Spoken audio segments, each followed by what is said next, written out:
All right, welcome folks. Nice to see you all today. Starting to get folks joining us.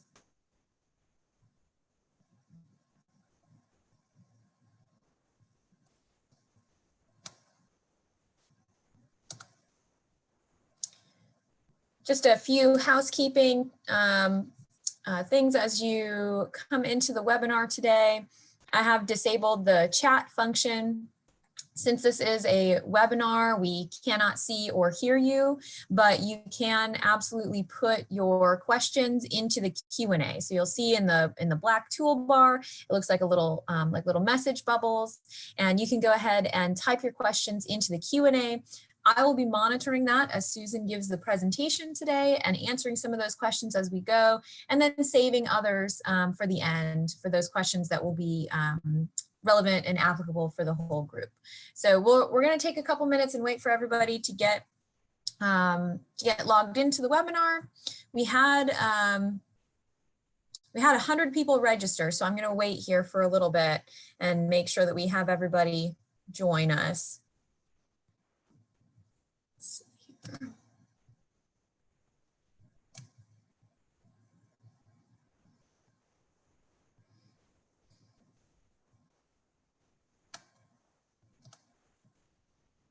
All right.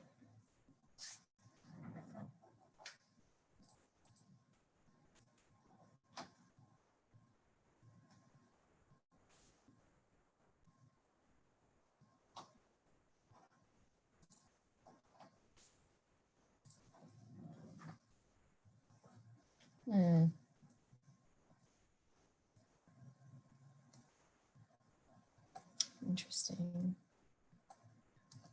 Okay. I'm gonna give it just one more minute and then we'll go ahead and get started. Okay. And we are recording this presentation. It will be available on our Manatee County Extension YouTube page.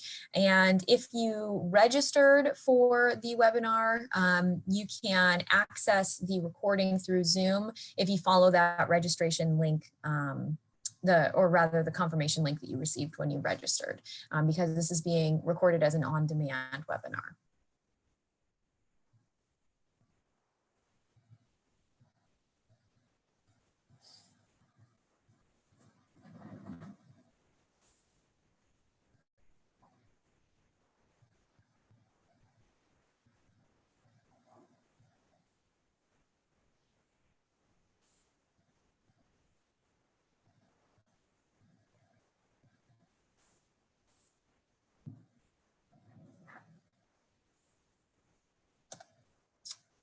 All right, well, I'm gonna go ahead and get started. And if we have more folks join us, they do. I will share the link to the YouTube channel in the chat box with you all, okay? Somebody had a question regarding our YouTube channel, the actual name of our YouTube channel. So I'll go ahead and I'll share that after I go ahead and do this introduction here. I just want to thank you all for joining us today. My name is Alyssa Vinson, and I am the residential horticulture agent at the Manatee County Extension Office. And if you are new to joining us at Extension, I just want to give kind of a quick overview of who we are and what our mission is, and talk a little bit about our impacts in the community. And then I'm going to hand it over to Susan Griffith, who is our Florida Friendly Landscaping Program Coordinator. And she's going to talk to you today about landscaping for backyard wildlife. So as I mentioned, I work here at the Manatee County Extension Office, and many of you may be familiar with Extension, or you may not be. But we are a function of the land grant university system. So we work with the University of Florida to offer research-based education to our community. And this education can fit into many different program areas. We're here, Susan and I are in the residential horticulture program that includes Florida Friendly Landscaping, landscape ecology, master gardener volunteerism, community tree care, things like that. And then we also have program areas that are dedicated to commercial horticulture, so working with the professional landscape industry. We have folks who work with the commercial livestock industry, folks who work with commercial agriculture, as well as sustainable agriculture, community gardening. We have a marine fisheries agent. We have folks who work on the family and nutrition program, helping to get out good nutrition information to our local school kids. So we really do touch on a wide variety of topics, and really the mission of IFAS, of UF IFAS, is to really take the information that is gleaned from research at the University of Florida, as well as at other educational institutions throughout the world, to condense it down, make it relevant and applicable to folks within our community, with the end goal being to sustain and enhance the quality of human life. So that's what we're here for. That's what we're excited to do. And we love talking to you all. And I do want to just highlight a couple of quick ways that we have impacted the community. You know, you can see we have over $2 million in value of new licenses and CEUs provided to those pesticide license holders in Manatee County. We have over $860,000 of value related to our volunteer time, and that is mainly from our Master Gardener volunteer program. We have over 100 volunteers that dedicate 10,000 hours on average every year to providing educational programs to the public. Our 4-H program, as well as other youth development programs in our office, reaches over 28,000 youth every year, and we save on average 14 million gallons of water to Manatee County Utilities customers, and that's mainly through suggested landscaping retrofits related to irrigation.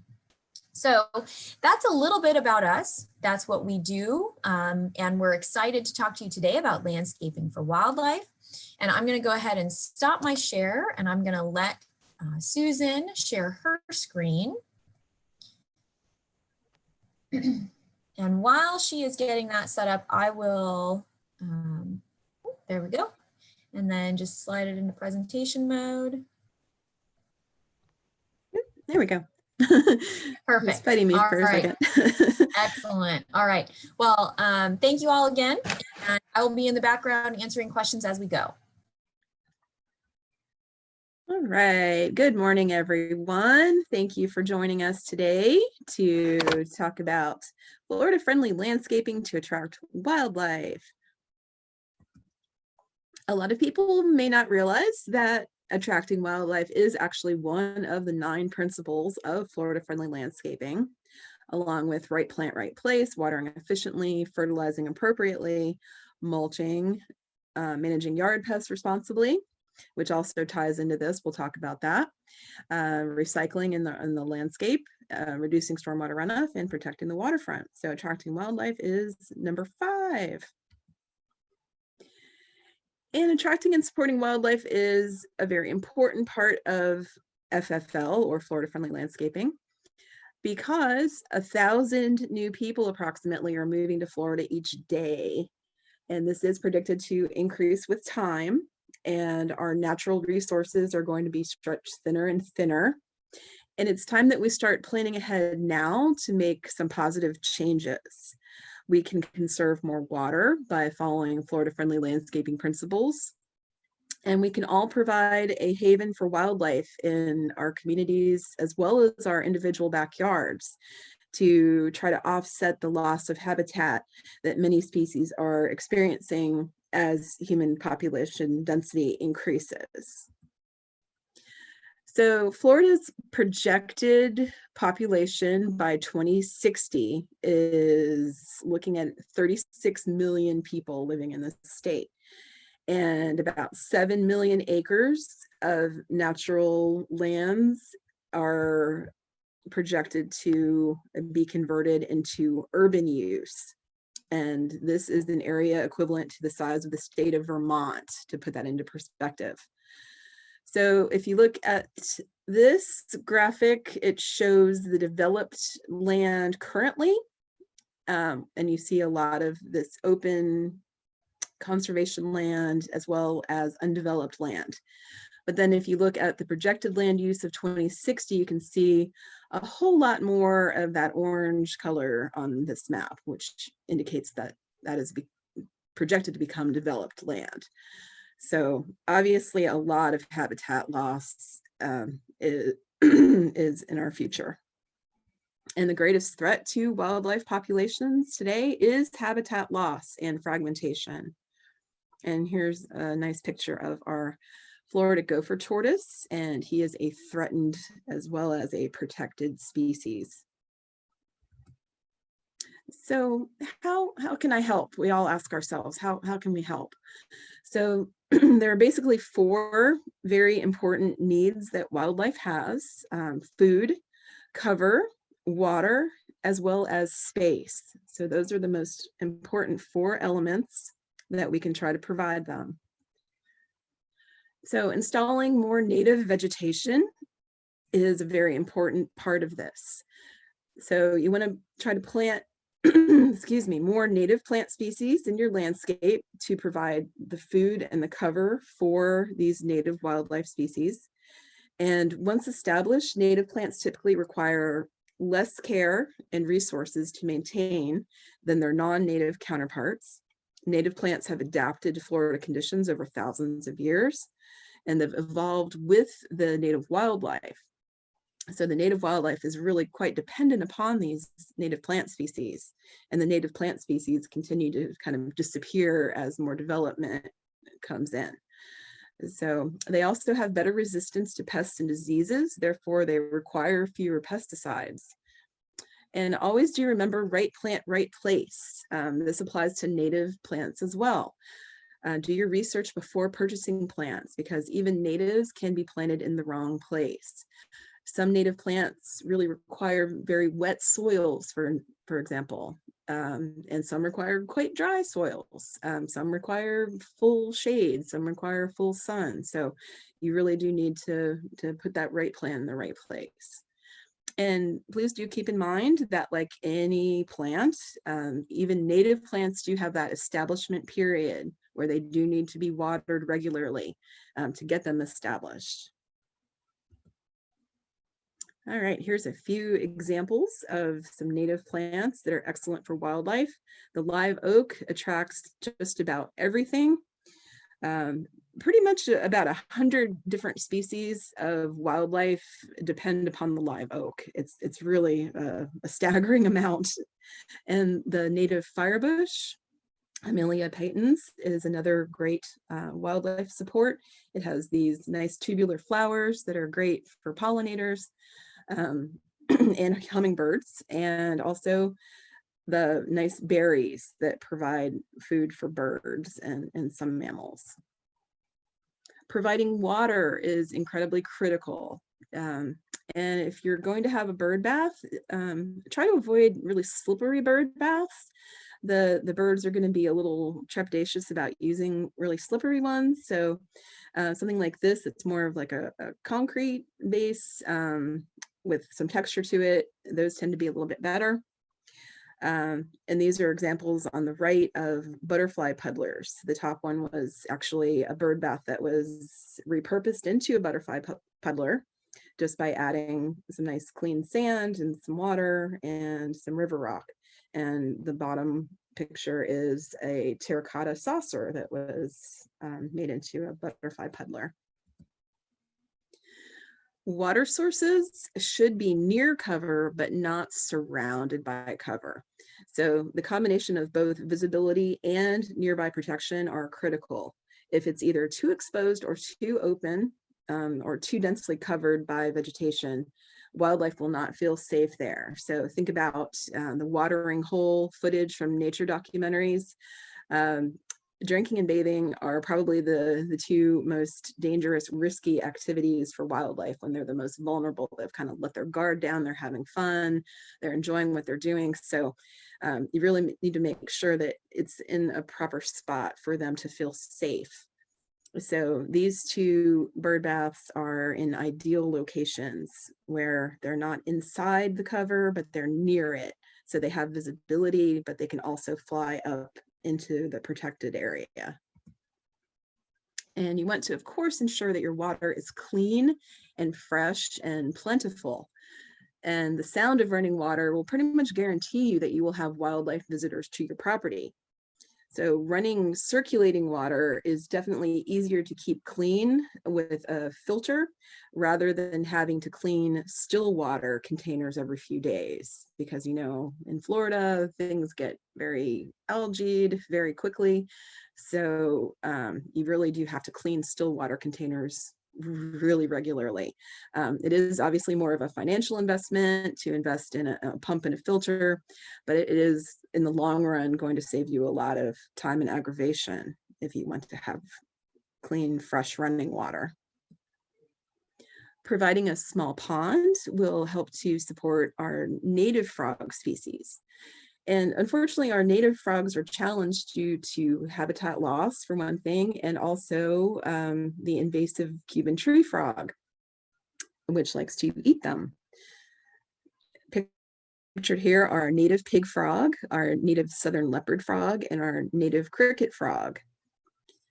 And unfortunately, it's getting harder and harder to see these guys in the wild. We do see these guys a lot, though. Most of the time when you see a frog these days, unfortunately, it's going to be one of these invasive Cuban tree frogs. And here he is in the bottom left corner eating a native tree frog, unfortunately.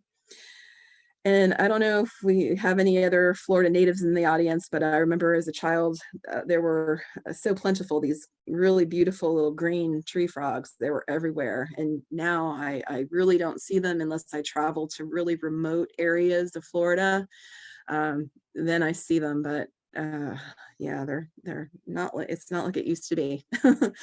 If you'd like more information about the invasive Cuban tree frog, there are a couple of websites here that you can visit for a lot more information about them.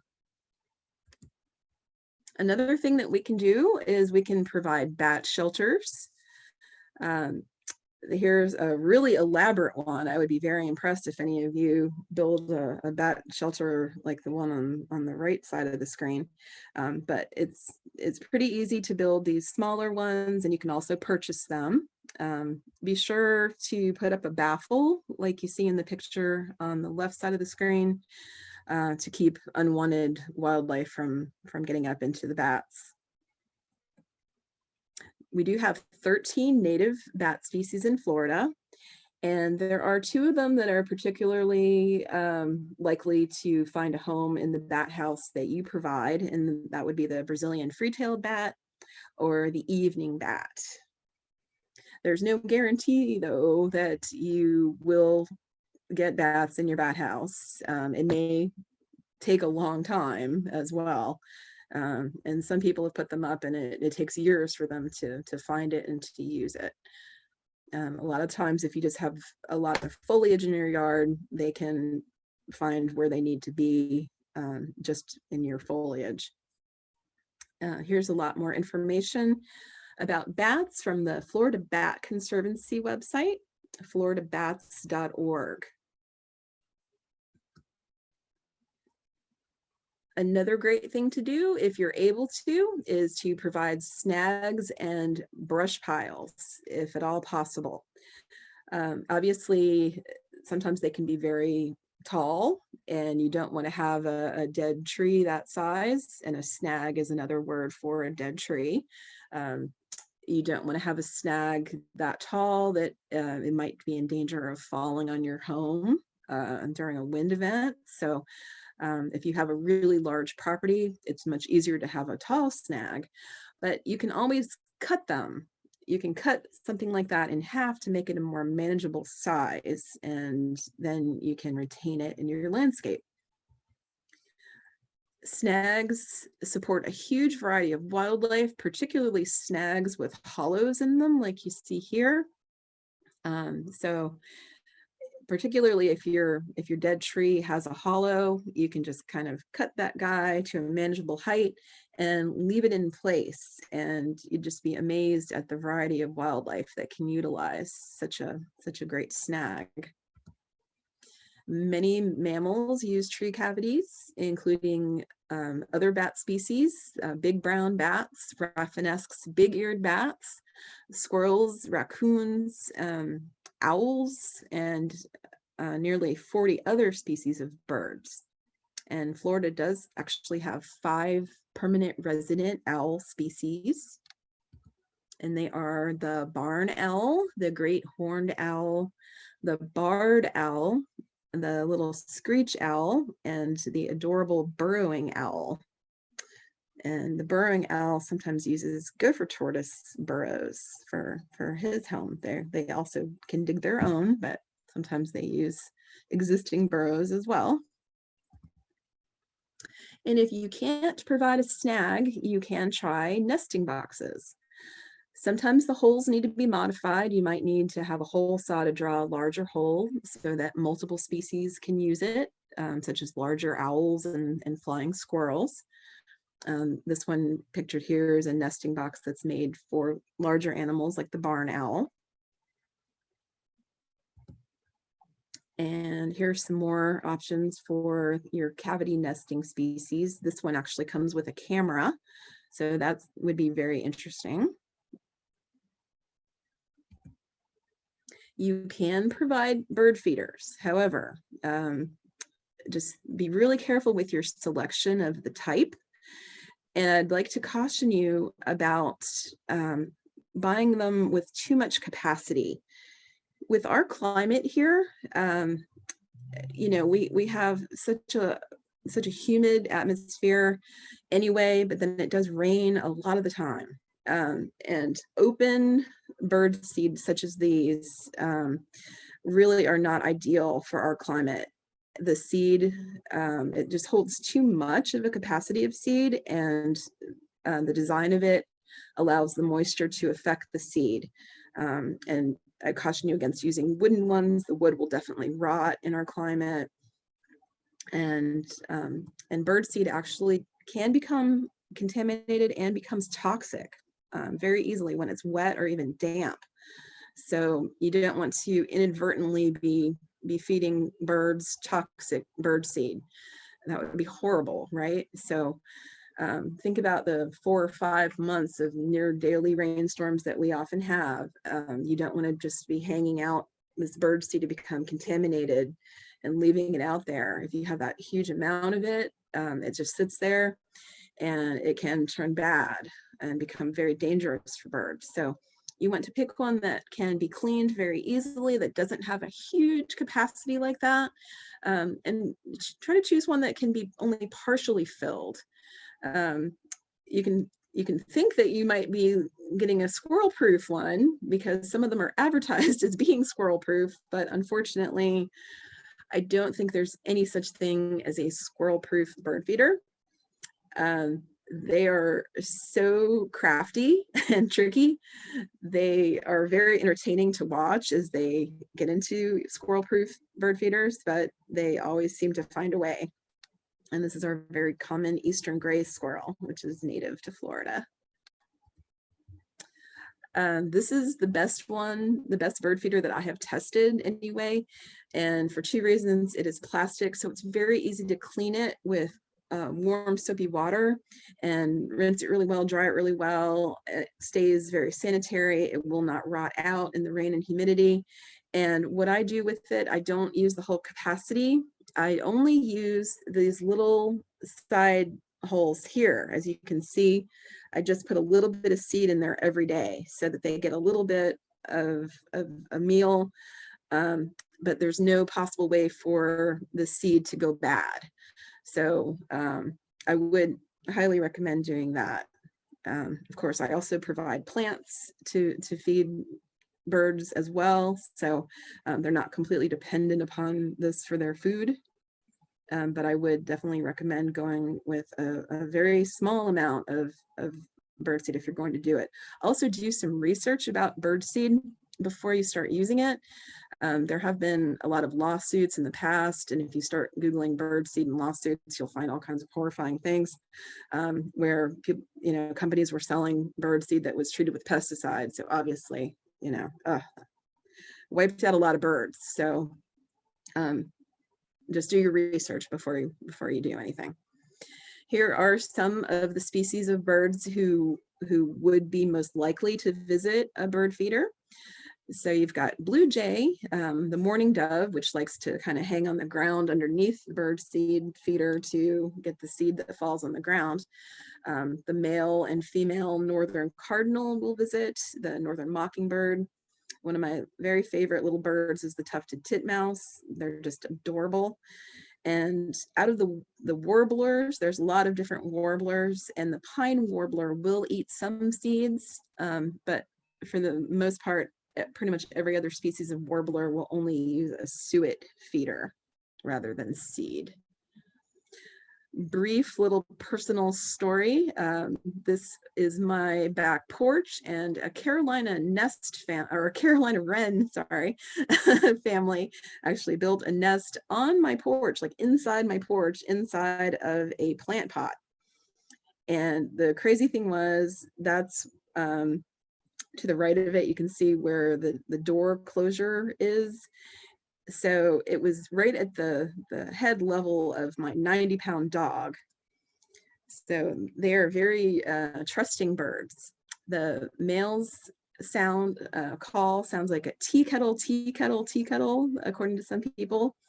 And this species of bird primarily eats insects, as many of them do primarily, caterpillars especially. So this is another reason to be more careful with your pesticide usage and to tolerate some pests on plants, because a lot of bird species are really dependent upon those insects.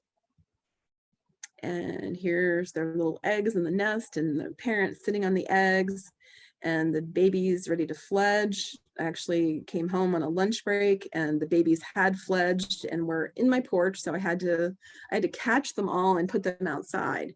So they're really amazingly not very afraid of humans, and I see them all the time now. It's amazing. They are so smart that once they vacated and the nest started to deteriorate, I found that they had lined the entire bottom of the nest with plastic. They were so smart that they somehow knew that this foreign material that they found out in the environment would be perfect for protecting the bottom of their nest from getting wet. So to me, that's amazing. And now they come back every day. Every morning I go out there, and my family of Carolina wrens is out there to greet me. So that is my wonderful little bird story. Another animal that we really want to be careful about protecting is our native anole, our native lizard. He is Anolis carolinensis, and even though he's most commonly known for being this bright green color, you have to be careful with your ID, because he is actually a color changing anole. For anyone who's a newcomer to Florida, this is mostly for you. They can actually change from this bright green color to brown depending on their background. So you might think that a brown lizard that you see is one of the more common Cuban anoles that we'll talk about in a second. But if it may actually be one of these native guys that is camouflaging himself on a brown background.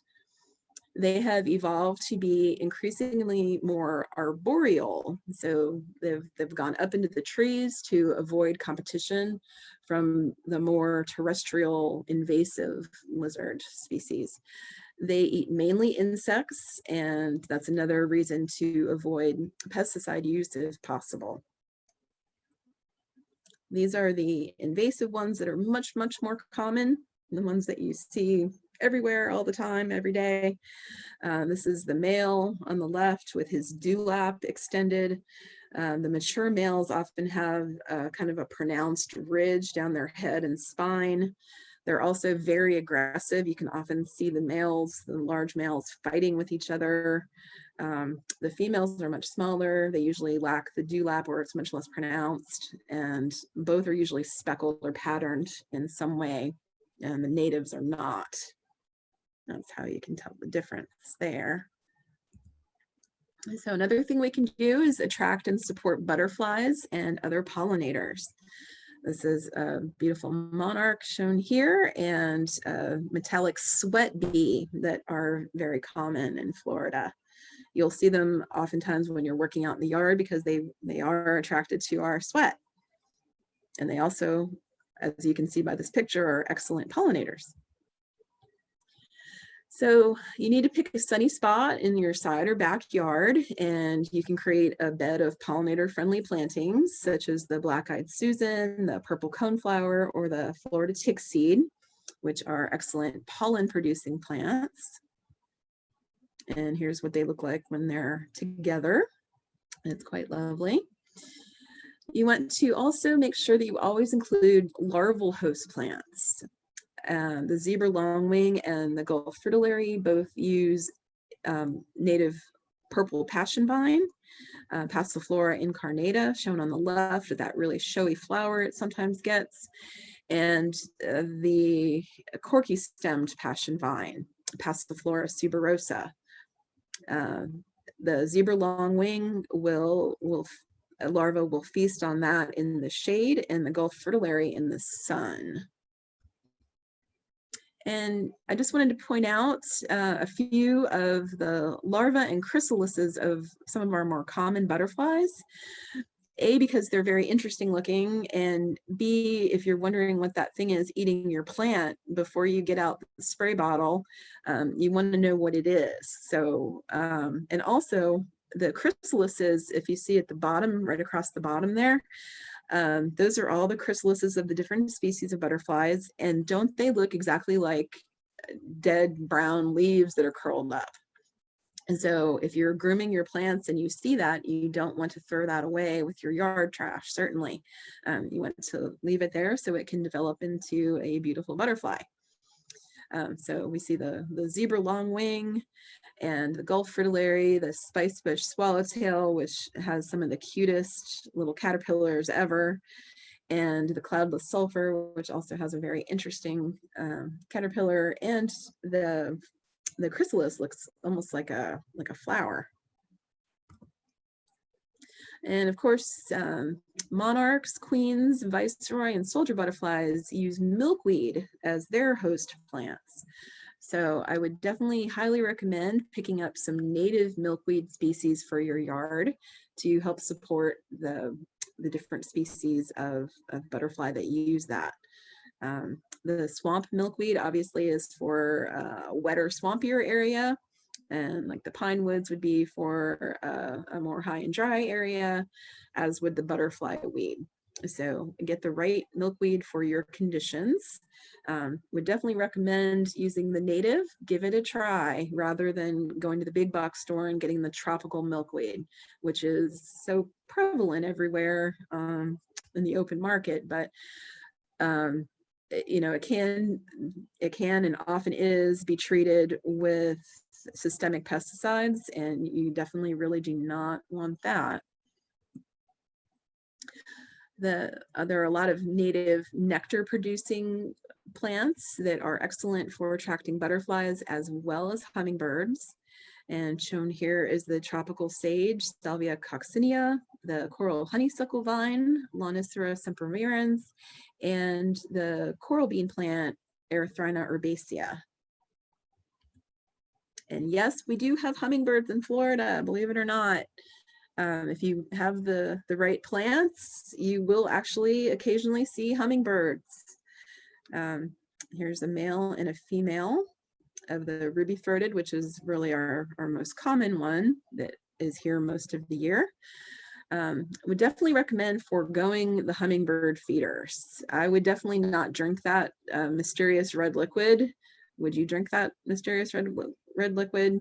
Probably not. So I really would not recommend putting that out for them.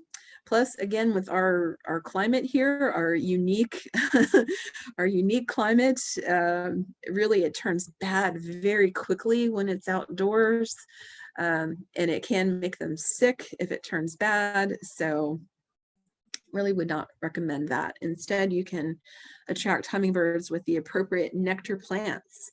They do really like these tubular flowers, so plants like firebush, the native firebush, and even a couple of non-native plants like the fire spike, which comes in magenta and red, are also great for attracting them, and also our native necklace pod, Sephora tomentosa. They can be in pink, they don't have to be red, they can be pink, yellow, or purple flowers, and they can still attract plenty of hummingbirds.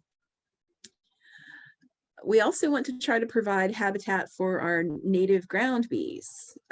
So any little patch of sandy area in your yard, try to leave them a little bit of habitat. They're very important pollinators. And of course, they're losing habitat like everybody else is. So it's important to try to provide a little bit of habitat for them as well.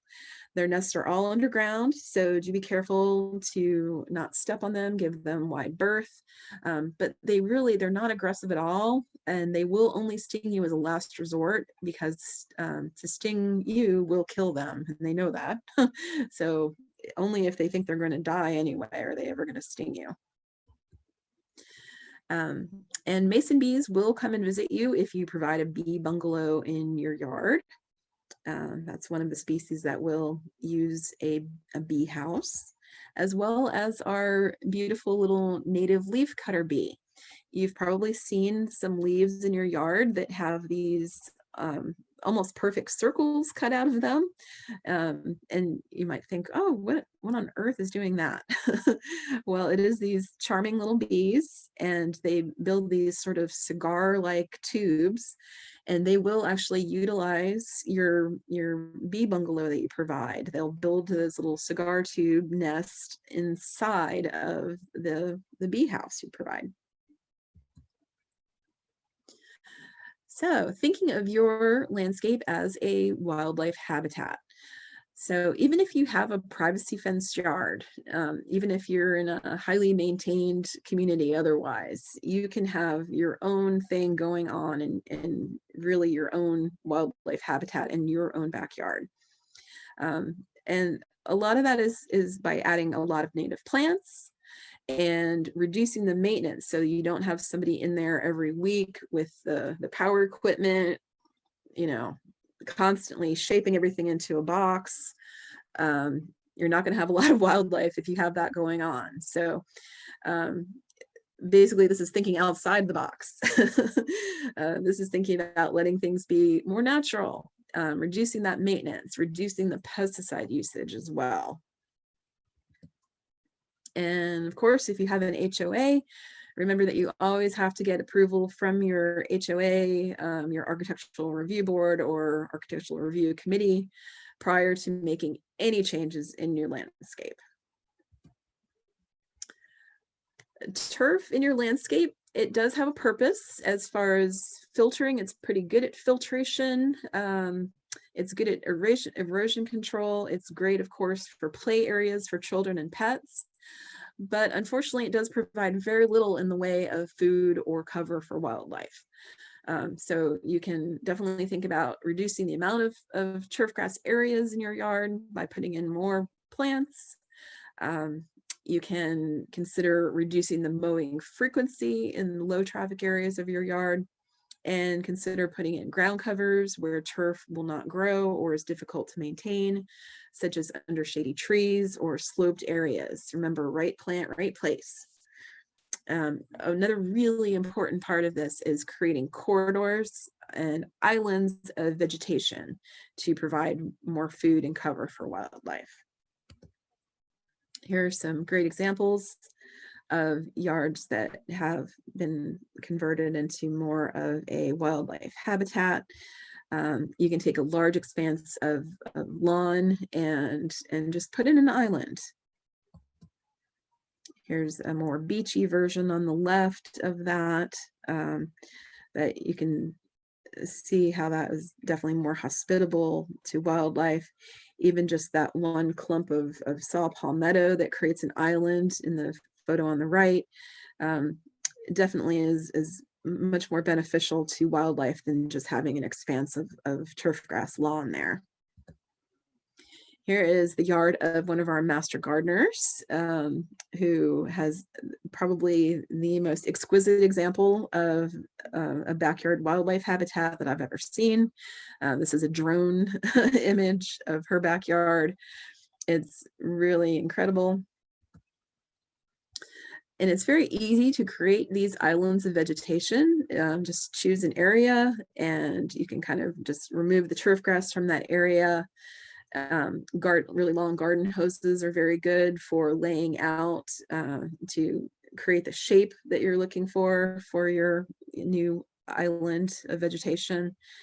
It's just a matter of breaking up expanses of lawn with these very easy to do Florida friendly and native plant islands. Again, saw palmetto is an excellent species to use as kind of the anchor for a plant island. You want to also increase your vertical layering in your landscape. So it's ideal to have a ground cover layer of plants that gets 6 inches to about a foot high, and then a foreground layer of things that are 6 inches to 24 inches, a mid-ground layer of plants that get to be 2 to 5 feet, and then a background layer of plants that get to be 5 feet and taller. Here are some more examples of vertical layering in landscapes.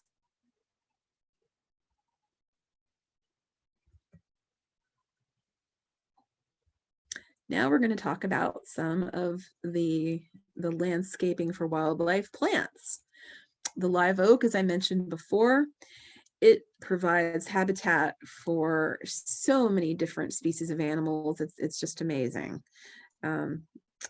Like I said, probably about 100 different species are supported by the live oak. So if at all possible, try to retain your live oak if you have one and you're not sure about it. It really is a wonderfully beneficial plant environmentally. And if you have the space, put more in. Sweet acacia is another wonderful native plant. When it's in full bloom, it smells amazing. It's almost intoxicating, and it is just always covered with pollinators. The max height gets to be about 30 feet. It does have thorns, so you do want to use care in deciding where to place the plant. But they're definitely a wonderful addition to any landscape. The pigeon plum, COCCOLOBA diversifolia, is the sister of the sea grape, and it is an underutilized tree, and it does have great value in the landscape as well as to wildlife. The flowers are ideal for pollinators and the fruit for birds and mammals as well. It gets to be about 30 feet tall with a 20-foot spread, so it's not an enormous tree. It's a good sized medium tree. And its cold tolerance is better suited to the western areas of the county, more like 10A. It will thrive in full sun. And like the sea grape, it is dioecious, so only the females will produce fruit. And it may require some training when it's young to avoid multiple trunks. The fruit is in fall and winter, and it is highly salt tolerant. The cabbage palm or sable palm. It is our ubiquitous sabal, which is our iconic state tree of Florida, even though it's not really a tree, it's a palm. Its fronds provide excellent roosting for bats. A lot of the times palm trees in Florida are over pruned, so they take off way too many fronds. They take off green fronds, and green fronds really should never be removed from a palm tree.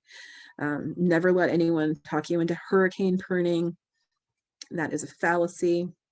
It can do way more damage to palms. So if you're able to allow a little bit of the brown fronds to remain on the sable palm, it is excellent bat perch habitat. They can get up to as tall as 60 feet, but most of the ones that you see will be well under 50 feet, and they are rather slow growing and highly salt tolerant. The flowers are excellent for pollinators, and it does produce a ton of berries, which are great for birds and mammals. The marlberry is a little understory shrub, so it does not prefer to be in full sun. In its native habitats, it is definitely under larger trees, so it likes that shade. The marlberry flowers will attract pollinators for much of the year, and in the spring it produces these really tasty purple berries. Not tasty for humans, trust me, I've tried one, but the birds really like them. And other wildlife will eat them as well. They can get up to 20 feet, and they can be trained into more of a tree form. The flatwoods plum, also called the hog plum, is a valuable wildlife tree that is underused in landscapes, and it will thrive as an understory. It will get up to about 20 feet tall. It is deciduous, so it will drop its leaves in the winter, and then it goes into full bloom in February, when it's really pretty spectacular looking. It will attract many, many pollinators, and this is followed by a sometimes tasty fruit. Some of them can be sweet, but some of them can be really, really tart.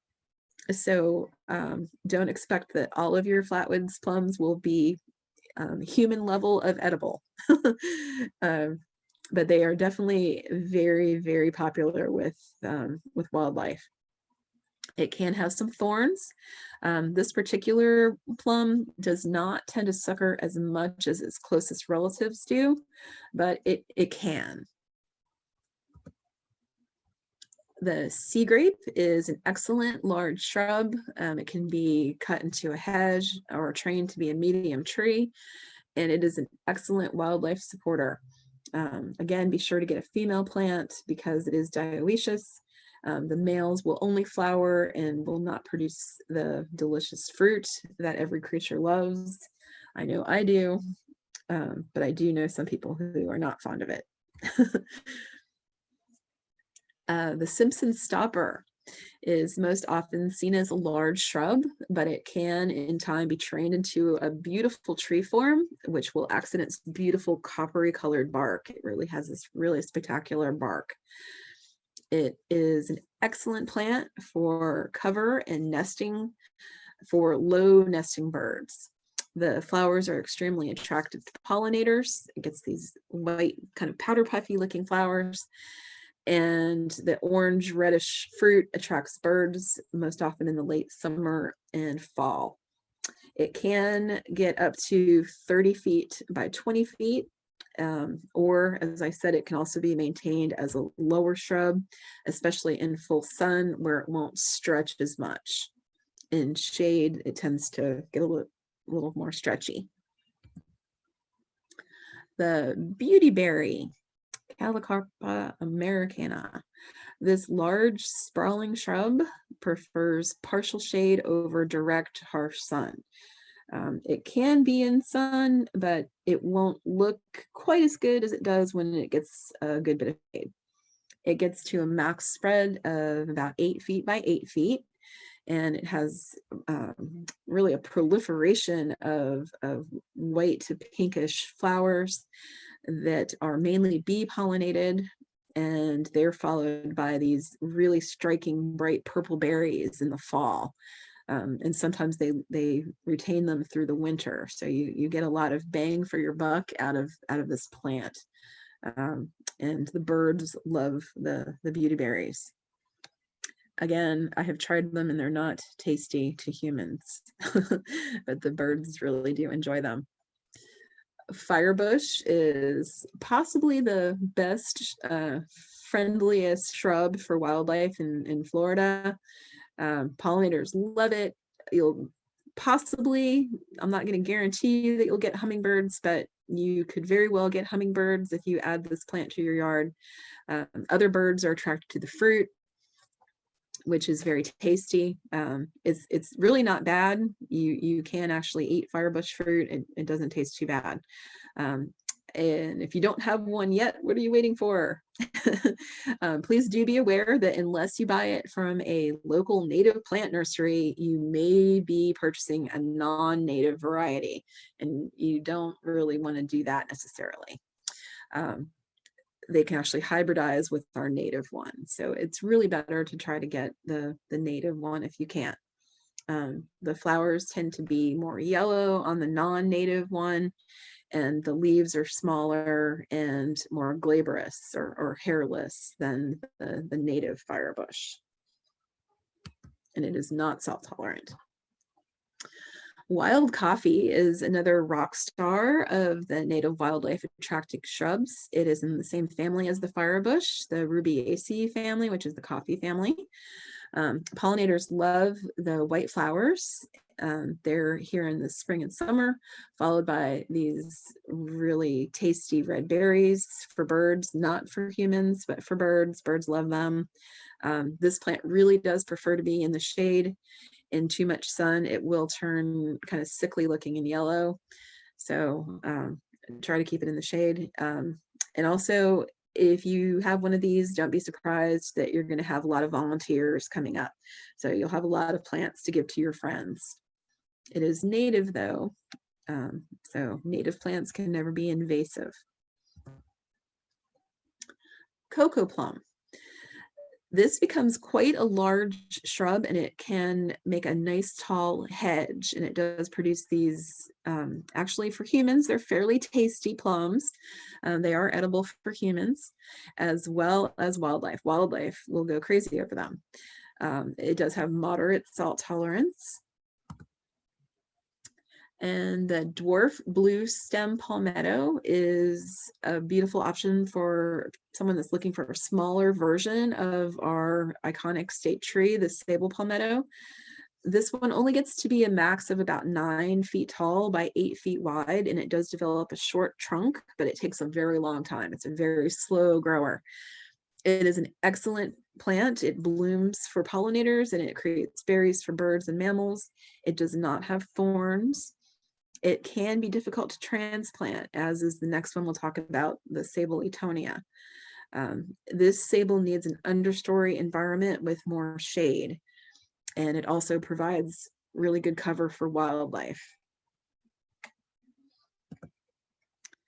And here is the scrub palmetto palm, the Sabal-etonia.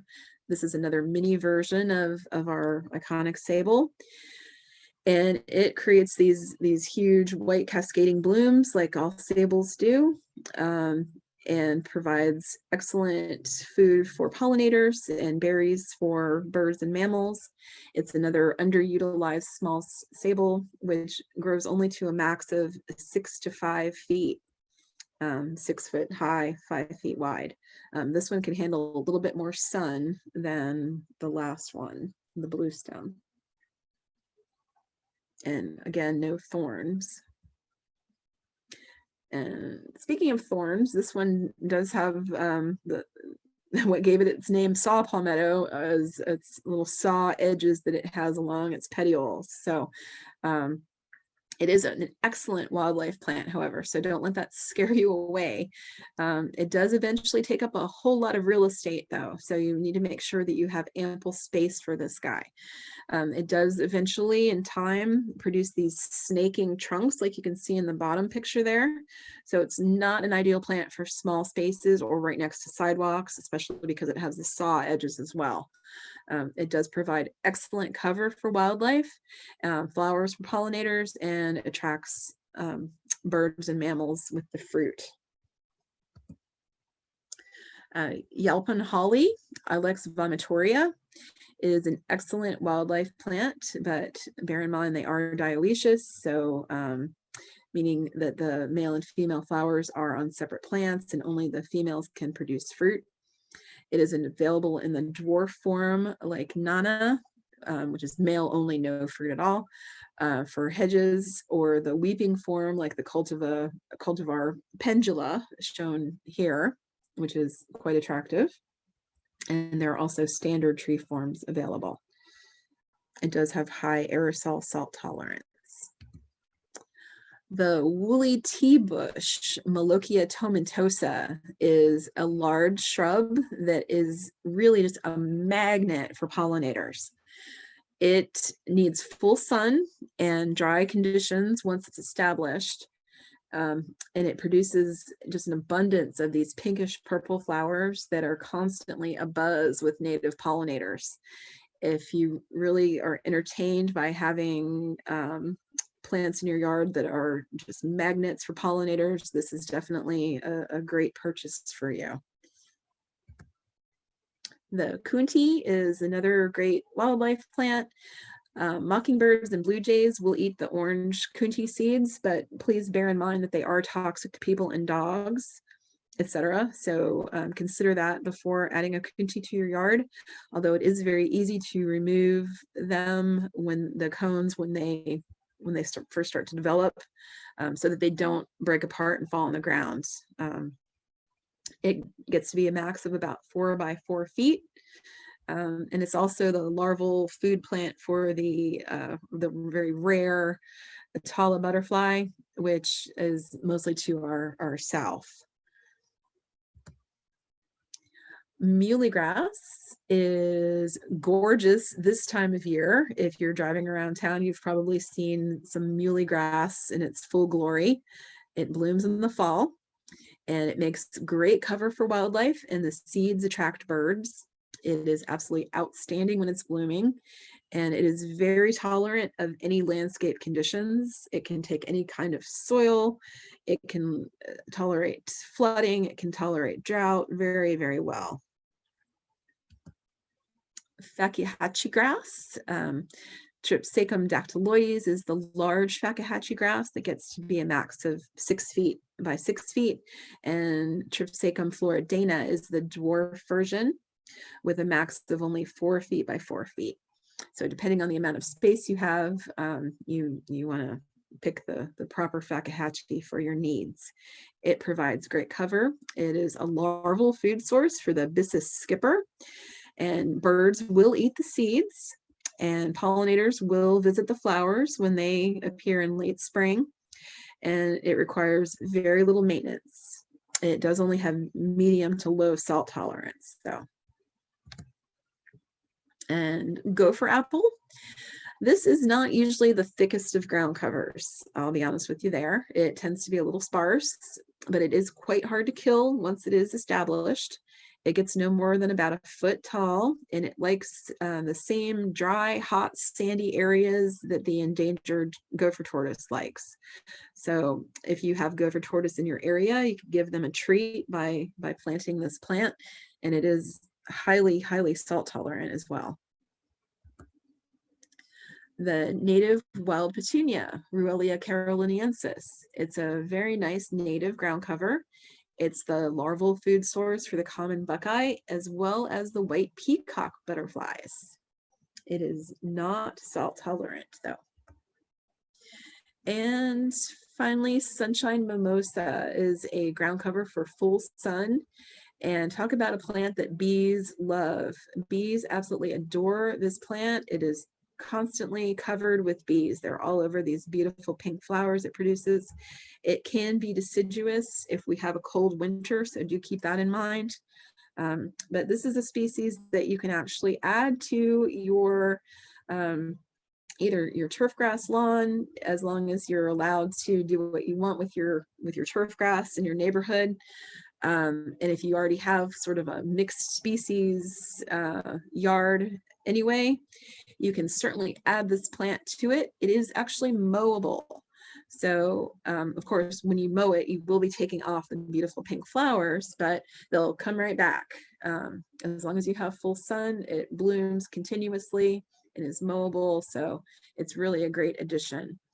And it does come back. Even if we have a cold winter, it will come back in the spring and give you many months of these beautiful pink flowers. It is not salt tolerant, though. Okay, another important thing, try to leave your leaf litter.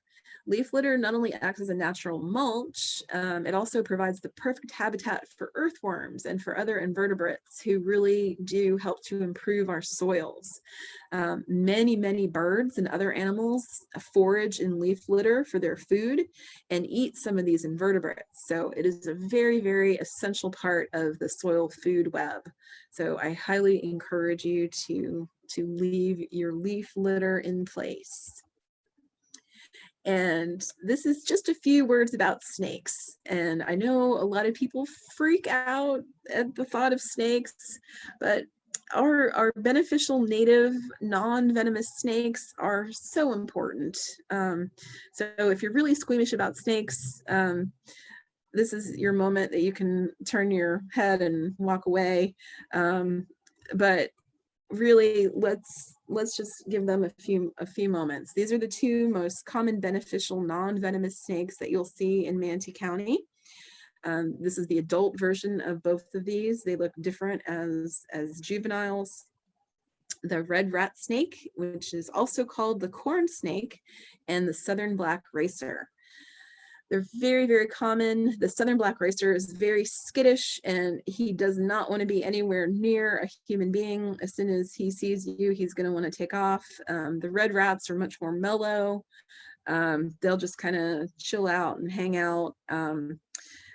But neither one of them is venomous. They are perfectly beneficial and harmless. So please try to avoid the reaction of just killing every snake that you see.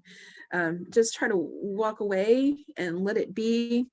Even if it is venomous, it's really dangerous to try to kill a venomous snake anyway. So really the best thing to do is just to walk away and let them be. They really just want to be alone. You can attract, if you're into snakes, like I am, you can attract beneficial native non-venomous snakes with brush piles and empty grow pots. For some reason, it's funny, the black racers love these black grow pots when they're stocked like this. It's like a habit trail for black racers. They like to go through these holes. It helps them shed their skin, and they like to lay their eggs in the bottom. But native non-venomous snakes, they really are beneficial. They really help us out by eating all the things we don't want. They eat our rats, they eat mice, they eat cockroaches, and they help us control invasive reptile species like those Cuban anoles. They help keep them under control. So they're really very beneficial. And we have 44 species of native beneficial non-venomous snakes in Florida, while we only have 4 species of venomous snakes in this area of Florida. And I have lived in Florida a half century, and this may just be me, but I have never seen any of these guys, and I'm outside all the time. So I think I'm just really lucky, or I just haven't seen them for whatever reason. But it's not like everywhere you go you're going to see venomous snakes. You do have to keep them on your radar, but it's not like every snake you see is going to be a venomous one. It's very rare to see one. Okay, another thing to keep in mind is trying to curtail invasive plant species. So learning to identify what invasive species are and remove them from your property is very important. These species grow very aggressively, and they displace native plant ecosystems. They destroy wildlife habitat and reduce wildlife diversity.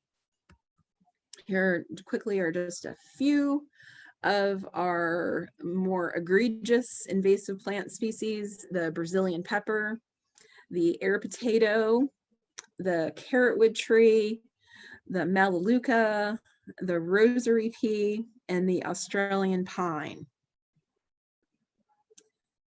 And if you need any help with identifying a plant that you think might be invasive, we have a few resources here.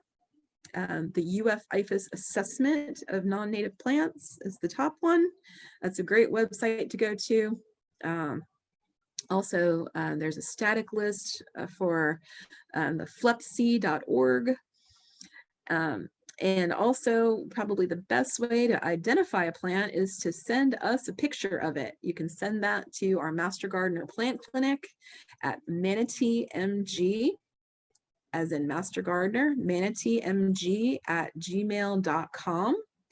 And we can definitely identify your plants for you. And we'll identify any plant for you. It doesn't have to be an invasive species. It can be anything. So please feel free to use that email address and send us your plants. Another important part of this is trying to expand the scale of habitat, because many wildlife species require a larger habitat than what can be provided with the average person's yard. So you might want to talk with your neighbors and your HOA board members about creating larger wildlife habitat patches within your neighborhood. And these connected areas will invite more species into the neighborhood. You want to try to reduce or eliminate the use of pesticides. Broad spectrum insecticides eliminate many insects, including pollinators, thereby reducing the food sources for birds, reptiles, amphibians, and mammals. Systemic pesticides stay in the plant for weeks. There's no safe time to spray them.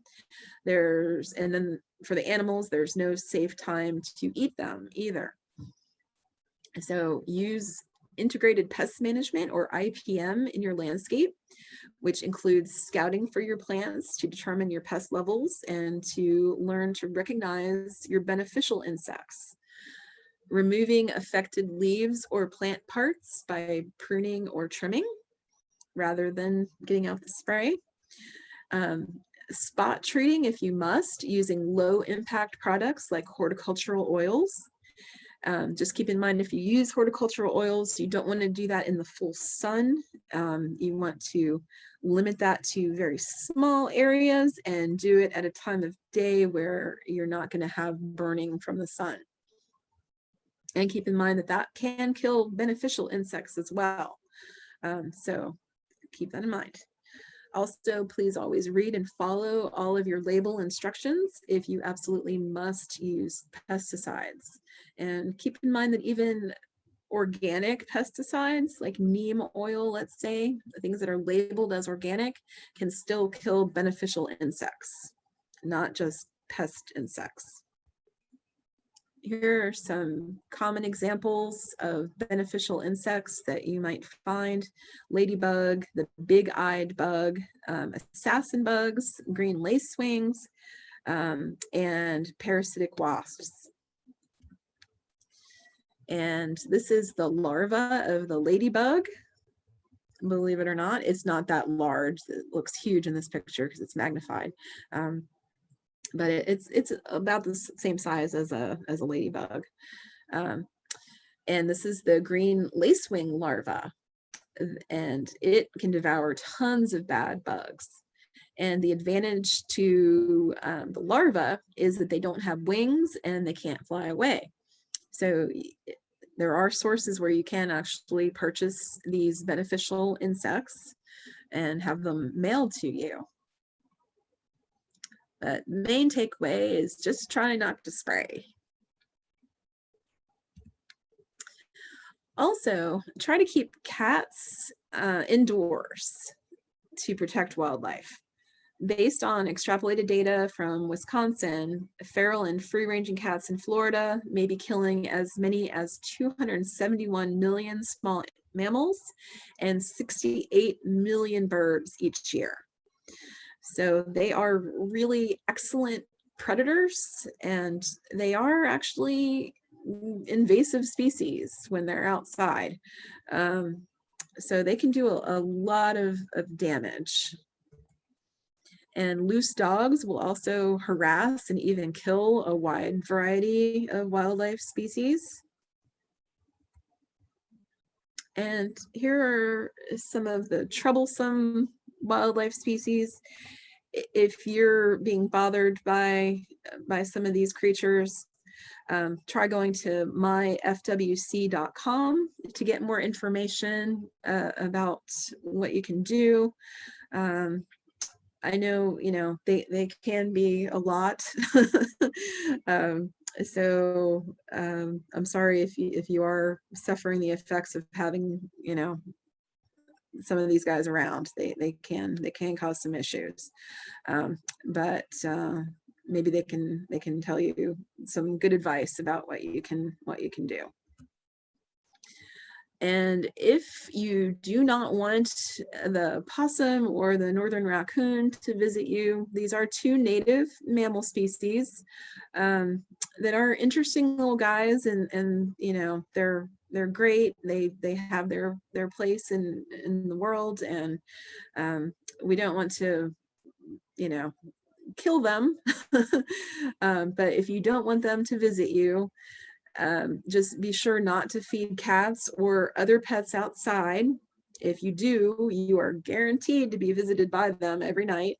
And do not leave unsecured garbage outside, especially not overnight, or definitely you will get these guys in your garbage and probably making a mess out of your garbage. So that's where they get a bad rap, is when garbage is left outside and they make a huge mess, then we get mad at them. But if they're just out in the wild eating, you know, their native food, and we don't really run into them, you know, it's probably best that way. Here are the top 10 tips for landscaping for wildlife, and these are in random order. You can limit your lawn, increase your vertical layering between trees, shrubs, and ground covers. Provide snags and brush piles whenever possible. Provide clean water. Provide native vegetation for natural food sources for animals. Provide bird and bat houses. Remove invasive and exotic plants. Oh, I'm sorry, just invasive exotic plants. You can have exotic plants as long as they're not invasive exotic plants. So just to clarify, reduce and eliminate pesticide usage, expand the scale of habitat if possible, and control pets outside. Here are a couple of great resources for help with attracting butterflies and birds with plants. FloridaWildflowers.org, attracting butterflies, and FloridaWildflowers.org, attracting birds.